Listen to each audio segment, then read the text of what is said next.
Je suis Sarah Frick, présidente de l'association Réchauffons nos SDF et lanceuse d'alerte. Chaque jour, des dizaines de femmes se retrouvent à la rue, parfois avec des enfants, et pour la plupart d'entre elles en grand danger.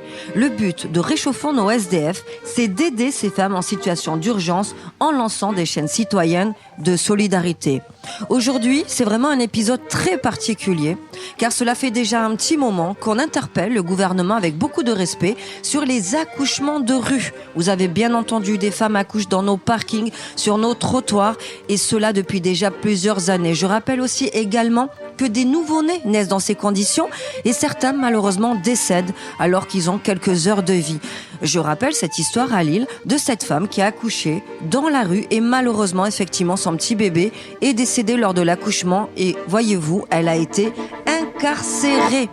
Donc aujourd'hui, nous avons le plaisir et l'honneur d'avoir le témoignage d'une accoucheuse de rue. C'est une exclusivité. Elle se prénomme Anne et c'est une amie. Anne, je pense qu'il faut quand même préciser à nos auditeurs que cela fait plus de 10 ans qu'on se connaît. Nous sommes amies et sœurs de lutte. Nous sommes sur le terrain, ensemble, souvent.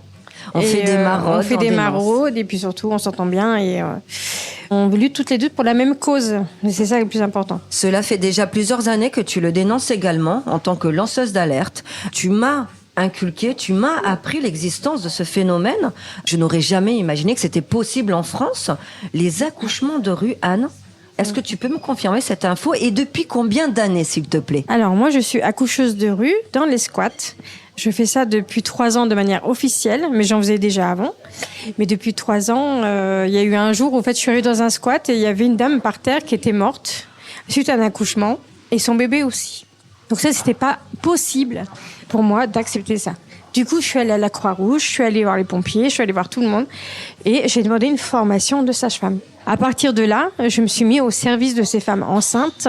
Alors, la question qu'il faut vraiment se poser, la question, c'est pourquoi elles sont enceintes dans les squats, comment elles arrivent enceintes dans les squats et qui va les aider ou pas. Alors, avant d'arriver à cette question qui est extrêmement pertinente, quel est le profil de ces femmes qui accouchent dans la rue ? Alors, en fait, il y a 3 sortes de femmes qui arrivent dans la rue enceintes. Avant d'accoucher, elles sont enceintes. Il y a toute la grossesse déjà, pour commencer.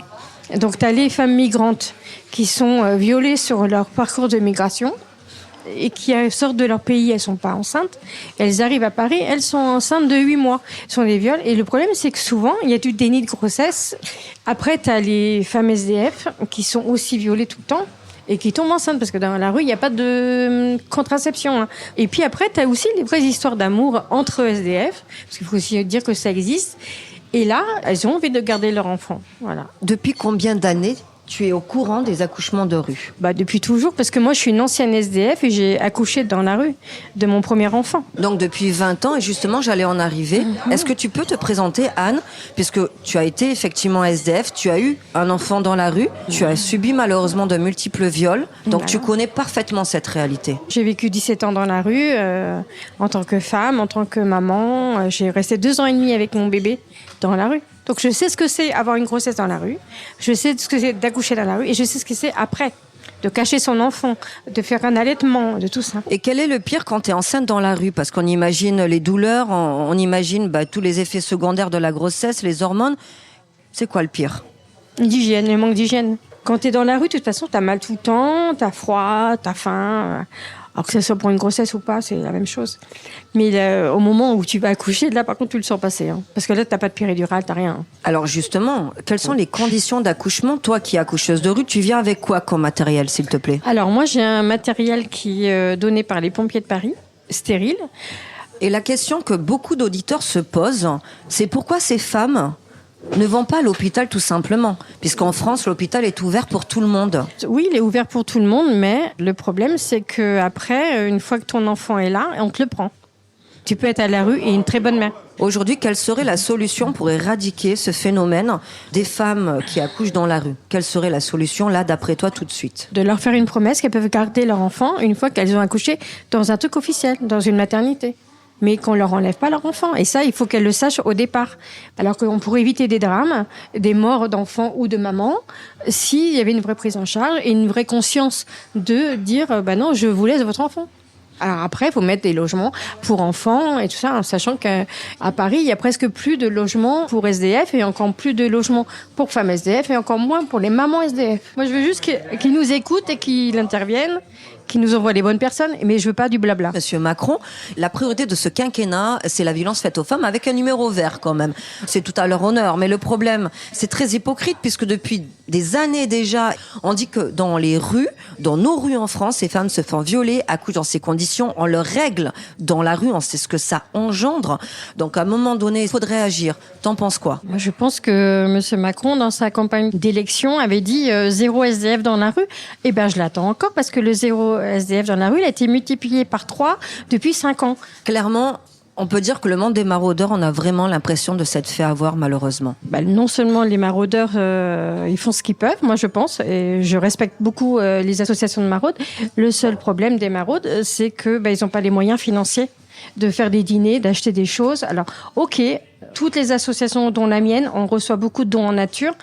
C'est sympa d'envoyer un shampoing, mais ce serait mieux d'envoyer 100 € pour faire une mise à l'abri d'une personne, surtout quand c'est une femme qui a été violée et qui vient d'avoir un enfant, qu'on puisse la mettre à l'abri, à l'hôtel. Et ça, c'est simple, hein, on a fait nos calculs. Une nuit à l'hôtel, plus un repas, plus tout ça, plus les affaires d'hygiène, c'est 150 € la nuit.